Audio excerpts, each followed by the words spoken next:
Hello everyone, this is Savita Bhaskar from Indira Gandhi Engineering College Sagar, and I am working as assistant professor in ECL department. And here I am going to deliver a lecture series based on communication networks and transmission line. So first of all, going through the definition of this.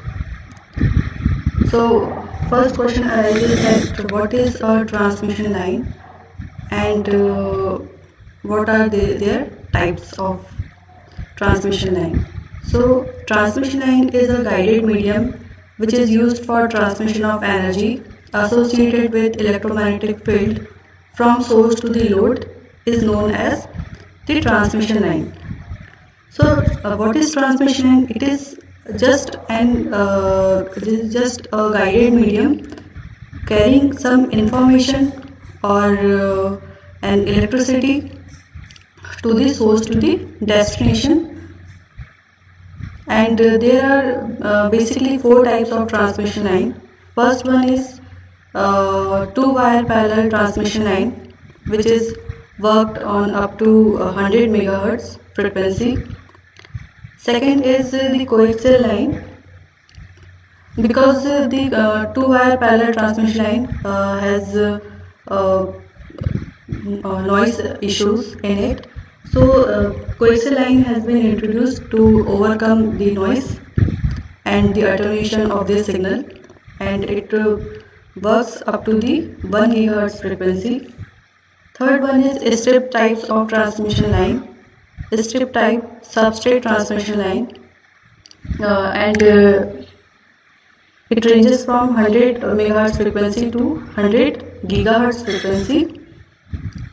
At the device level, it is not possible to connect the two devices by the two-wire parallel transmission line or the coaxial line, because in the device level this is required to join the smaller devices at the nano scale or micro scale.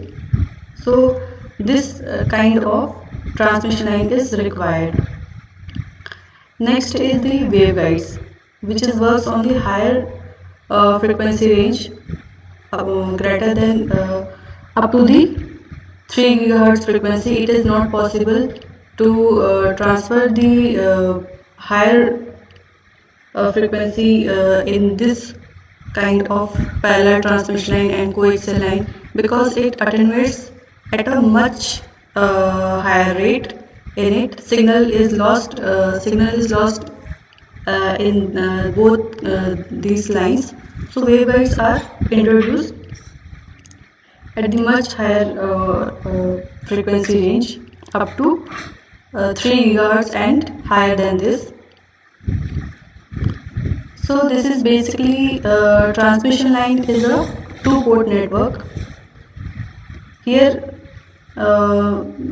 at the input end, the source voltage is represented by the Vg, and associated internal impedance is represented by the Zg.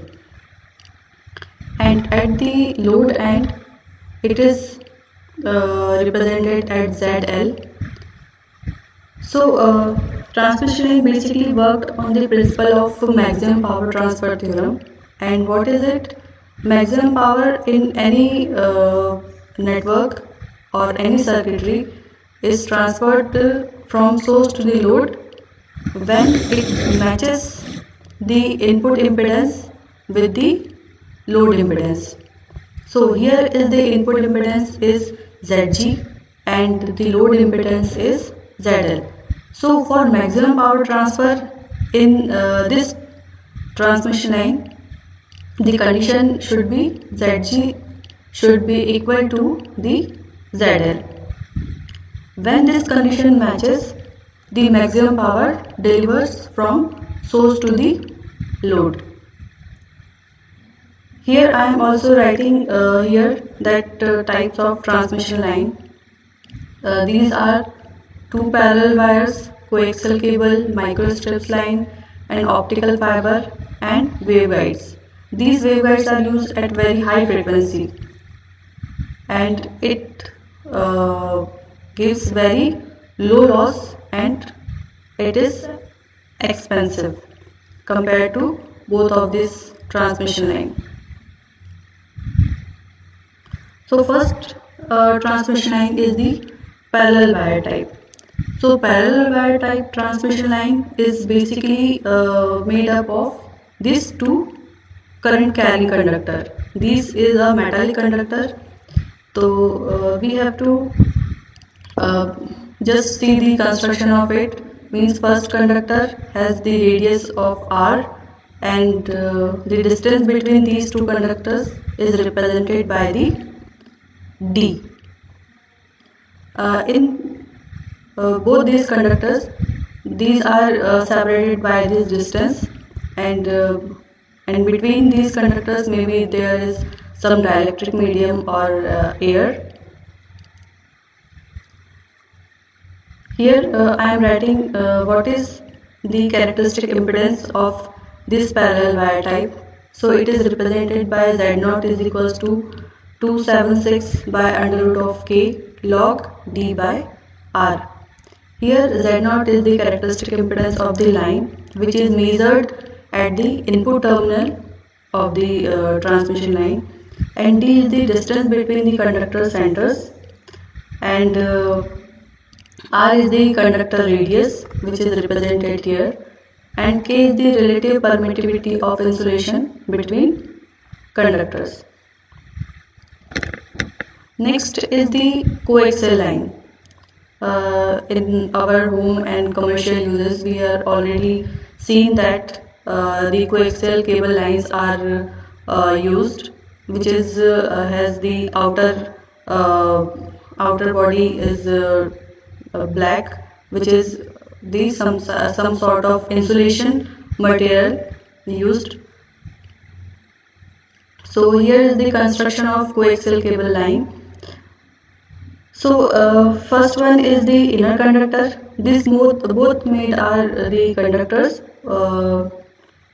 First one is inner conductor, and second outer layer is the outer conductor, and both these conducting material, there is a gap between these cylinder, and it is filled with the insulator, and here the diameter of the inner conductor is represented by d, and the outer conductor has the diameter of d. So for higher frequency greater than 100 megahertz, this coaxial cable is used, and it is based on the fundamental and dominant mode in coaxial cable, which is TEM mode, and there is no cutoff frequency in the coaxial cable. It passes all frequency. However, for higher frequency, some higher order non-TEM mode start propagating, causing a lot of attenuation. Next is our strip lines. These strip lines are basically used in the device level, in IC fabrication, where we have to join two devices. So strip lines are used. So what are these lines? So these are the planar transmission line used at the frequency which is ranges from 100 megahertz to 100 gigahertz, and a strip line consists of a central thin conducting strips of width W, which is greater than its thickness T. Here showing that this thickness is denoted by T, and it is placed inside the low loss dielectric medium, and which has substrate thickness between two wide ground plates. Here we are showing that there are two ground plane, and inside it there is a central conducting material which has width W. and the width of the ground plate is 5 times greater than the spacing between the plates. So the thickness of metallic central conductor and the thickness of metallic ground planes are the same. And the fundamentals and dominant mode in strip line is TEM mode. TEM is transverse electromagnetic mode, means both the electric and magnetic field are transverse to the propagating wave. So the impedance of a transmission line is inversely proportional to the ratio of the width W of the inner conductor to the distance between the ground planes. So this is a basic cross-sectional view of the strip line. Next is the microstrip line. So these are also used. So what are these strip line? It has a disadvantage, that is it's not accessible for adjustment and tuning. This is avoided in microstrip line, which allows mounting of active and passive devices. And microstrip lines are allowing making minor adjustment after the circuit has been fabricated. So the microstrip line is an asymmetrical parallel plate transmission line, as we can see in the diagram, and it having the dielectric substrate. The substrate inside both these not inside, between the conducting material. The dielectric substrate has a metallized ground on the bottom and a thin conducting strip on the top with thickness T and width W, as already mentioned in this diagram. So this can be understood by taking a look on this diagram.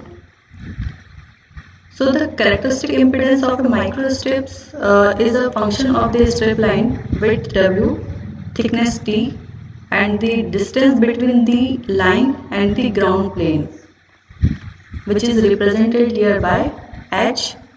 And the microstrip line are of many types, such as embedded microstrips, inverted microstrips, and suspended microstrips, and slotted microstrips transmission line.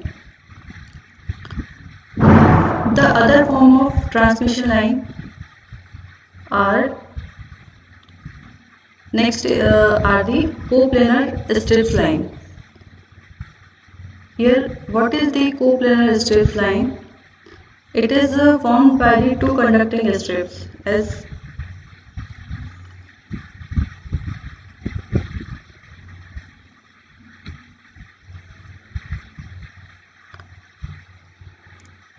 we can see in this